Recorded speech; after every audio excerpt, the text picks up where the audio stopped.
Testing. Can you hear me good? In the back? Okay. Where's the timer? Right in front. There you are. Gotta have fun in life. Hello, I'm Brian Oneto. I lived my entire life in Amador County. I'm a rancher, small businessman, and District 5 Supervisor. There's more about me on my website, oneto.com, information back there, of course. I've worked hard to protect the way of life we all enjoy in Amador County. Our hills are not covered with houses. Commercial marijuana grows do not plague our county, nor the negative effects that come with them. I protect your private property rights, along with your right to make your own health care decisions for you and your family. I'm a supporter of law enforcement, even writing getting board support to pass a resolution supporting local law enforcement when riots were ongoing and many were screaming to defund and disband the police. I respect our veterans and our seniors, and I've worked hard for them. I have also worked hard to improve broadband through grant funding. It's a very important thing to go forward with prosperity in this county, and I recognize that. Also, I recognize for years the danger wildfire is to our county, our homes, and our forest. I've been a fierce advocate for fuel reduction activities, and I've worked closely with the Amador Fire Safe Council, helping them acquire grants. 3 years, $6 million. That's a lot of money to go towards our forest. Also, I've supported the efforts to start community fire-wise communities. I've worked to obtain funding for fixing our roads. It is a challenge, and whomever is in office will face the same challenges fixing District 5 roads, all of the Amador County roads for that matter. The Pine Grove project is now funded, and construction will begin in 2023, fixing the traffic problems at Pine Grove School. I voted against premium and longevity pay for elected officials. It was a hard vote as they do a good job. I consider many of them friends, but I felt the increase was excessive. I believe in family values. I'm a firm supporter of the United States Constitution, including the Second Amendment. Thank you.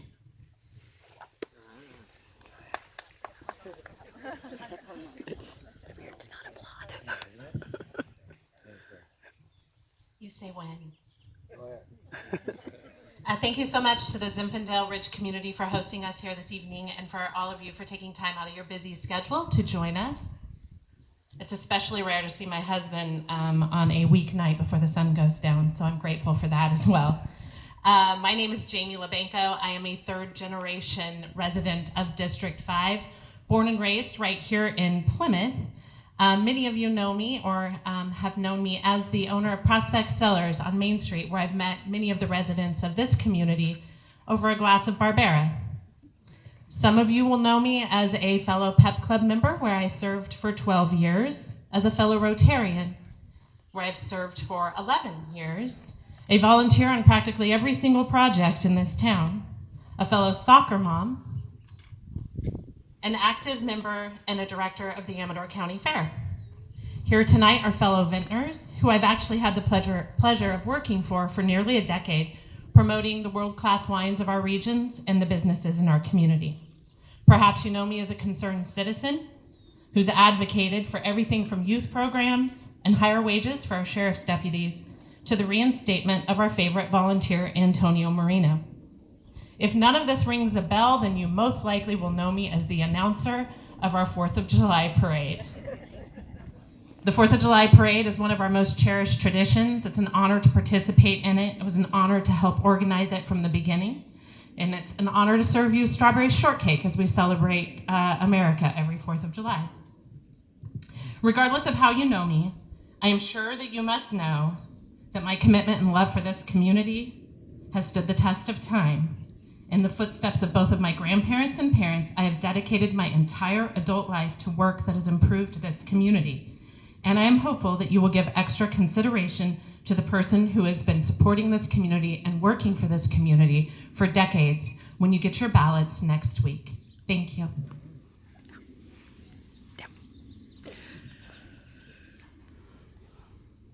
Good evening, everyone, and thank you, Zinfandel, for hosting this forum. My name is Amy Champ, and I'm a little bit of an outlier here on the dais, as it were, because I did not grow up in Amador County.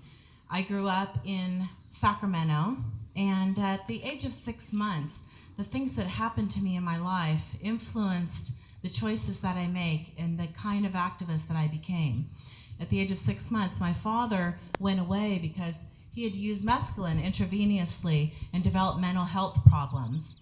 And 4 years later, my mother remarried Richard Doyle, who was from the Doyle family, which was one of the 5 founding families of South Carolina. I had 2 sisters, and off we went to South Carolina.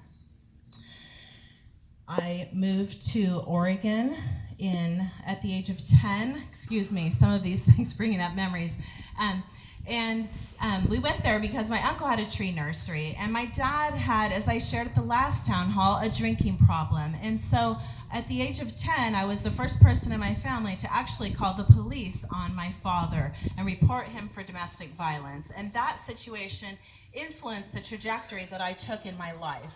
So we moved back to Sacramento, and I went to high school at the Humanities and International Studies program at C.K. McClatchy High School. And we lived in South Sacramento, and I took the city bus to school every day.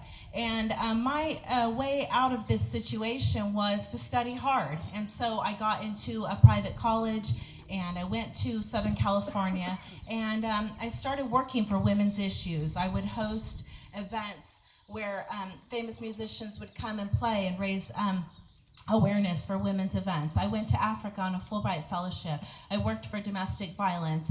I moved to New York City, and I worked with Tibetans there. So in 1999, I moved to Amador County and married a rancher here. I look forward to sharing the rest of my story in the questions. Thank you.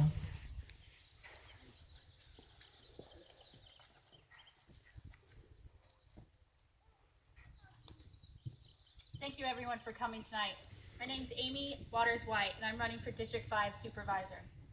The role of an Amador County Supervisor is not a trivial job, and it requires focus, common sense, and respect for citizens and the government process, as well as the courage to make hard decisions. When you elect me, I will follow through and take action to improve District 5 in Amador County. As an experienced businesswoman in the increasingly challenging construction and agriculture industries, I am well equipped for the challenges of being a county supervisor. I've confronted the struggles of being a woman in a male-dominated business and have successfully fought to have my voice heard for a seat at the table. I currently am on the board of the Cattlemen's Association, and I am also the elected vice chair on the 4 county farm service agencies. These experiences have taught me with that determination and hard work, I can face any challenge head on. I'm not afraid to roll up my sleeves, put in the time, and do the work that any job requires. I believe it's time for fresh ideas, for someone who's hardworking, business savvy, successful, a non-politician, committed to making Amador County a place to live and work for the future. I believe the incumbent loves Amador County, but after 16 years in office, it's time for a change. I believe in less talk and more action. The first thing I will do when elected is conduct a series of public meetings in District 5 to gather feedback and understand the issues the residents are having, as well as my fellow supervisors. We currently do not have representation regarding any future casino dealings, and District 5 requires a representative that can weigh in on all of these issues. From winery zoning to casino issues to new home development, we need a supervisor that will not need to recuse and ensure our community will not be compromised. I am the one to do this. As your District 5 supervisor, I promise to be respectful, informative, and honest. Thank you.